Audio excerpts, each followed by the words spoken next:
माढा विधानसभा मतदारसंघाचे आमदार अभिजित पाटील यांनी विधानसभा सदस्यपदाची शपथ घेतल्यापासून कामाचा धडाका सुरू केला आहे। पहिल्या पार पडलेल्या हिवाळी अधिवेशनात मतदारसंघातील 55 प्रश्न आमदार म्हणून अभिजित पाटील यांनी मांडले आहेत। माढा विधानसभा मतदारसंघाचे कर्तव्यनिष्ठ आमदार अभिजित पाटील यांनी मतदारसंघाचा संपूर्ण आढावा घेतला। सोमवार दिनांक 6 जानेवारी रोजी माढा पंचायत समिती कुर्डवाडी या ठिकाणी विविध विभागांची बैठक पार पडली। तब्बल 8 तास चाललेल्या या बैठकीत प्रामुख्याने रस्ते, वीज तसेच मूलभूत गरजा यावर चर्चा करून मतदार आमदार अभिजित पाटील यांनी अधिकाऱ्यांचे मतदार संघातील नागरिकांच्या मूलभूत गरजांवर लक्ष केंद्रित केले। यावेळी जिल्हा परिषद सदस्य भारताबा शिंदे, माढ्याचे तहसीलदार, गटविकास अधिकारी, शिक्षणाधिकारी, कृषी अधीक्षक, कृषी अधिकारी, एसटी डेपो मॅनेजर तसेच सर्व विभागाचे अधिकारी उपस्थित होते। यावेळी माढा शहरात छत्रपती शिवाजी महाराजांचा अश्वारूढ पुतळा उभा करण्याच्या दृष्टीने सकारात्मक चर्चा करण्यात आली। अनेक वर्षांपासून मतदारसंघातील रस्त्यांची दुरावस्था झाली आहे। ही बाब लक्षात घेता मतदारसंघातील ग्रामीण मार्गाबाबतीत आराखडा तयार करून तो लवकरच मंजुरीसाठी देण्यात यावा असे आदेश आमदार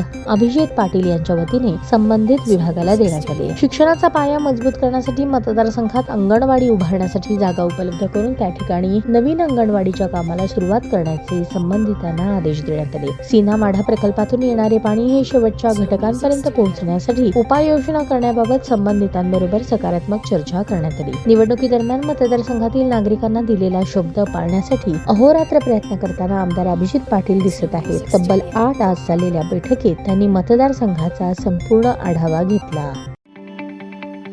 ताज्या बातम्या पाहण्यासाठी प्राईम महाराष्ट्र न्यूज चॅनलला सबस्क्राईब करा।